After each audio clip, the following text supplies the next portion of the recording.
Ini adalah kawat jebakan inframerah yang sama sekali tidak terlihat oleh mata telanjang. Prajurit itu tidak pernah mendeteksinya dan langsung menginjaknya. Mekanisme itu pun langsung aktif. Perangkat putar di ujung kabel berputar dan semua pintu keluar di ruangan itu tertutup rapat. Jika mereka tidak dapat membukanya dalam waktu 2 menit, bom di dalamnya akan meledak secara otomatis. Tim mencoba segala cara untuk menyelamatkan kapten yang terjebak di dalam, tetapi tidak ada yang berhasil. Mereka bahkan menembakkan puluhan peluru tanpa henti, namun mereka tidak dapat menembus kaca yang anti peluru itu. Satu-satunya cara untuk membuka pintu kaca sekarang adalah dengan memasukkan kode pembuka kunci. Waktu hampir habis, dan meskipun mereka memiliki peretas kelas atas, tidak mungkin mereka bisa memecahkan kata sandi secepat itu. Saat waktu habis, semua orang membeku. Mereka terpaksa menyaksikan tanpa daya saat kapten hancur berkeping-keping. Tepat saat itu, dokter datang dengan kabar baik. Dia berlari ke komputer, mencabut serangkaian kartu kunci keamanan, dan berhasil memasukkan kode di detik terakhir. Program peledakan pun akhirnya mati dan kapten selamat. Namun, sebelum mereka dapat merayakan, peretas tiba-tiba melihat sesuatu di komputer. Terdapat banyak tanda kehidupan di dalam laboratorium. Yang lebih mengerikan lagi, salah satu makhluk hidup itu bergerak dengan kecepatan tinggi dan dapat menembus dinding. Melihat itu, para prajurit siaga tinggi dan kembali mengangkat senjata mereka. Tempat ini awalnya adalah fasilitas penelitian, tempat kebocoran virus terjadi, dan tim operasi khusus telah diperintahkan untuk melakukan misi pencarian dan penyelamatan.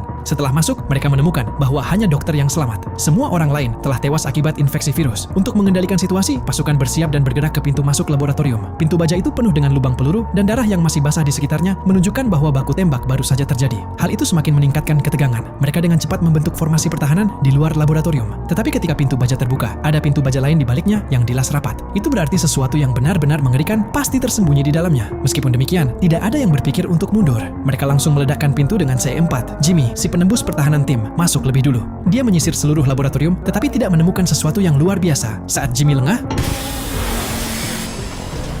yang lain berusaha bergegas masuk dan menyelamatkannya, tetapi terhalang oleh semburan uap panas. Tidak ada jalan keluar dari ruangan itu. Karena tidak ada pilihan lain, mereka harus membuat jalan sendiri. Penembak jitu regu itu mengambil senapan gatlingnya dan menembaki dinding. Dalam waktu kurang dari 1 menit, dia telah membuat lubang sedalam 10 meter. Kemudian, mereka bergerak melalui lubang ke ruangan berikutnya. Saat itulah mereka melihat bekas seretan darah di lantai. Dengan lega, Jimmy masih hidup dan tidak terluka. Dia hanya menatap dengan penasaran pada noda darah. Setelah berkumpul kembali, regu itu mengikuti jejak darah lebih dalam dan dengan cepat membuat penemuan besar. Makhluk-makhluk hidup itu hanyalah hewan laboratorium. Makhluk yang bisa menembus dinding adalah tikus. Mereka juga menemukan mayat para pekerja fasilitas, tetapi salah satu mayat itu tampak aneh. Saat mereka bergerak untuk menanganinya, tubuh itu tiba-tiba tersentak hidup kembali. Dia mengambil pistol dan menembak. Tetapi senjata itu tidak memiliki amunisi, jadi tidak bisa melukai siapapun. Tepat ketika mereka mulai bernapas lega, pekerja laboratorium itu melakukan sesuatu yang lebih gila lagi. Dia bergerak seperti binatang buas, dia menerjang salah satu tentara dan mencoba menggigitnya persis seperti cara virus itu menyerang. Sekeras apapun, yang lain menarik teman mereka, mereka tidak bisa melepaskannya. Akhirnya, dokter itu mengulurkan tangan dan menutup mata pria itu dan barulah dia berhenti menyerang.